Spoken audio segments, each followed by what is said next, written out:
तो अभी तक हमने देखा था कि लीन जैसे ही वहां से बाहर आने वाला था तभी किसी लेडी ने आकर उसे रोक लिया था, जिसके बाद अगले सीन में हम देखते हैं कि वो अपने पावर का यूज करके इसे अपने पास में खींच लेती है और फिर उससे कहती है कि तुम्हारे ऊपर तो मेरा मूड आ गया। लेकिन तभी लीन समझ गया था कि यह तो असल में आर्टिस्टिक कंसेप्शन है और अब इसीलिए हम देखते हैं वो उस पल के बारे में याद करने लगता है जब पहली बार इसका रिमिनेंट सोल इसके सामने आया था और फिर कहने लगता है कि ट्रोल एंसेस्टर के हाथ में जो रिमिनेंट सोल था वो तो असल में इसका आर्टिस्टिक कॉन्सेप्शन है। लेकिन इसके बाद भी हम देखते हैं कि लीन इतने आसानी से इसके हाथों में आने वाला नहीं होता और इसीलिए वो इससे दूर जाते हुए पूछता है कि तुम कौन हो, जिसके बाद वो इसे बताती है कि वैसे तो कल्टीवेटर मुझे मेईजी के नाम से जानते हैं लेकिन मैं असल में इमोर्टल क्लैन की थर्ड एंसेस्टर हूँ। तब इसके बारे में सुनकर लीन इसे ग्रीट करता है और फिर उसे कहता है कि मैं गलती से इस जगह पर आ गया था, इसलिए मैं अब यहाँ पर और ज्यादा नहीं रुकना चाहता और अब इसीलिए हम देखते हैं कि वो यहाँ से जाने लगता है। मगर इसके बाद भी हम देखते हैं कि मेईजी इसे इतने आसानी से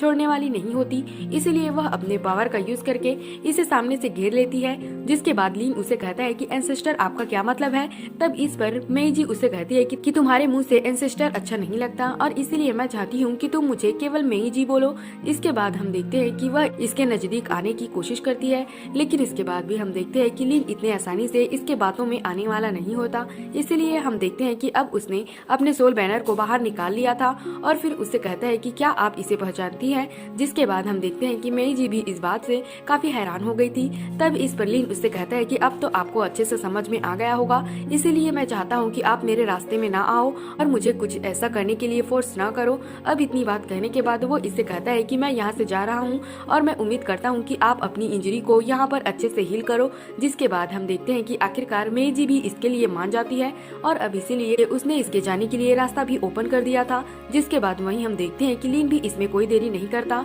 और वह भी तुरंत यहाँ से जाने के लिए निकल गया था। मगर इसके बाद भी हम देखते हैं कि लीन पर मेईजी का दिल आ गया था, इसलिए वह इसे इतनी आसानी से छोड़ने वाली नहीं होती। जिसके बाद हम देखते हैं कि वो अपने स्क्रॉल वाले पावर का भी यूज करने के लिए रेडी हो जाती है ताकि वह इसका यूज करके लीन को आसानी से पकड़ सके। लेकिन इसके बाद भी हम देखते हैं कि लीन इतने आसानी से हार मानने वाला नहीं होता और इसीलिए वह भी अपने इमोर्टल स्वॉर्ड वाले पावर का यूज करके अटैक करता है। फिर वह कहने लगता है कि ये स्क्रॉल तो बिल्कुल जाना पहचाना सा लग रहा है, इसलिए हम देखते हैं कि लीन इसमें कोई देरी नहीं करता और वह भी अपने स्क्रॉल को बाहर निकाल लेता है। जिसके बाद वहीं हम देखते हैं कि मेईजी भी इस बात से पूरी तरह से हैरान हो गई थी और फिर कहने लगती है कि उसके पास में मेरा इमोर्टल बीस्ट स्क्रॉल कैसे हो सकता है। जिसके बाद हम देखते हैं कि उसने तुरंत अपने पावर का यूज करके अपने बीस्ट को रोक लिया था और अब वो इसके ऊपर अटैक नहीं करती। जिसके बाद वहीं हम देखते हैं कि लीन ने भी अपने स्क्रॉल को ले लिया था, जिससे देखकर मेईजी कहने लगती है कि आखिरकार ये कौन है और इसके पास में मेरा स्क्रॉल कैसे है। मगर वहीं हम देखते हैं कि लीन भी वहां से आ गया था,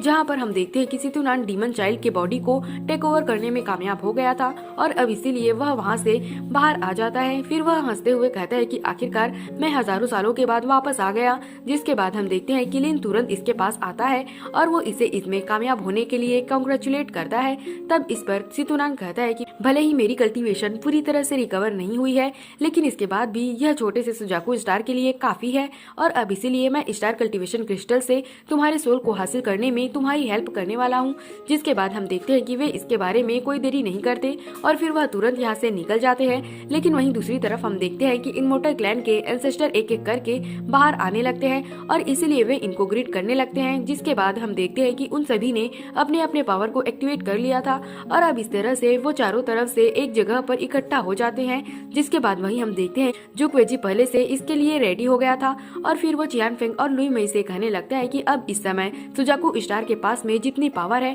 मुझे ऐसा लगता है कि अब हम इमोर्टल क्लैन को रोकने के लिए कुछ भी नहीं कर सकते। इसलिए आज तुम दोनों लाइफ एंड डेथ के टेस्ट को एक्सपीरियंस करने वाले हो, जिसकी वजह से मुझे भी अब लाइफ और डेथ के बारे में कुछ नहीं पता, क्योंकि अब यह पूरी तरह से तुम्हारे लक के ऊपर डिपेंड करता है। लेकिन तभी हम देखते हैं कि इमोर्टल क्लैन वाले भी यहाँ पर आ जाते हैं और अब इस तरह से उन्होंने इनको चारों तरफ से घेर लिया था। जिसके बाद उनमें से एक एंसेस्टर कहता है कि इमोर्टल क्लैन के एंसेस्टर यहाँ पर आ गए हैं और अब इसीलिए मैं तुमसे मिलने के लिए रेडी हूँ। मगर तभी हम देखते हैं कि और भी बाकी लोग यहाँ पर आ जाते हैं और वे इस तरह से इनको चारों तरफ से घेर कर खड़े हो गए थे। जिसके बाद वहीं हम देखते हैं कि आखिरकार युनक्वेजी भी यहाँ पर आ गया था और फिर वो इससे कहता है कि तुम इसके बारे में अच्छे से कंसीडर करना। लेकिन इसके बाद भी हम देखते हैं कि युनक्वेजी इसके बारे में अच्छे से समझ गया था और फिर उससे कहता है, मुझे तो लगा था कि तुम अकेले यहाँ पर आओगे, लेकिन असल में तुम तो लेवल 11 वाले स्पेल कास्टर को भी लेकर यहाँ पर आ गए हो। जिसके बाद हम हम देखते हैं कि आखिरकार स्पेल कास्टर भी इसके सामने आ गया था। तब इसे देखकर जुक्वेजी कहने लगता है कि तुमने तो सुजाकू स्टार को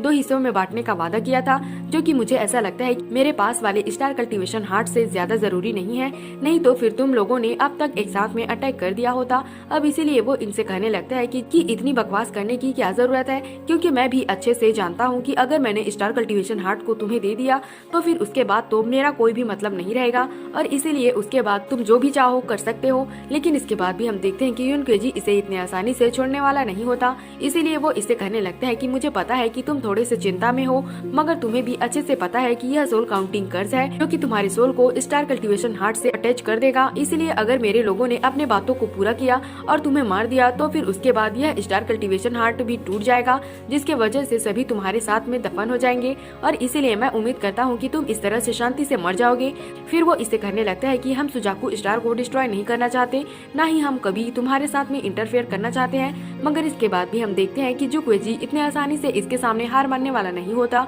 और फिर वो उससे कहता है कि तुम तो सच में मेरे डियर ब्रदर हो। इसके बाद वो इसे कहने लगता है कि तुम तो मेरे बारे में इतना सोच रहे हो, इसलिए चलो तुम ही बताओ कि मैं इसके बारे में क्या सोच रहा हूँ और तुम्हें क्या लगता है कि मैं किसे चूज करूंगा। लेकिन तभी इसी बीच हम देखते हैं कि एक एंसेस्टर इसके ऊपर काफी गुस्सा हो गया था, और फिर उससे कहने लगता है कि तुम तो अपने लाइफ के आखिरी स्टेज में हो, इसलिए तुम इसे मना ना करो। लेकिन तभी हम देखते हैं कि जुक्वेजी भी इस बात से इसके ऊपर गुस्सा हो गया था, इसीलिए वो तुरंत अपने वर्मिलियन बर्ड का यूज करके इसके ऊपर अटैक कर देता है। जिसके बाद हम देखते हैं कि एंसेस्टर इसमें एक ही झटके में मारा जाता है। जिसके बाद वहीं हम देखते हैं कि बाकी सभी इस बात से काफी हैरान हो गए थे और कहने लगते हैं कि यह क्या हो गया। लेकिन तभी हम देखते हैं कि युनक्वेजी इतने आसानी से पीछे हटने वाला नहीं होता, इसीलिए वो इसे कहने लगता है कि तुम तो अपने लाइफ स्पेन का यूज करके प्रमोट हुए हो, जिसकी वजह से यह बात सही है कि कोई भी इसे नहीं रोक सकता। लेकिन अगर तुमने फिर से इसका यूज करके अटैक करने का ट्राई किया तो फिर इसके वजह से तुम्हारी लाइफ स्पेन बहुत सारी खत्म हो जाएगी, और ऐसा भी हो सकता है कि तुम इसमें मारे जाओ।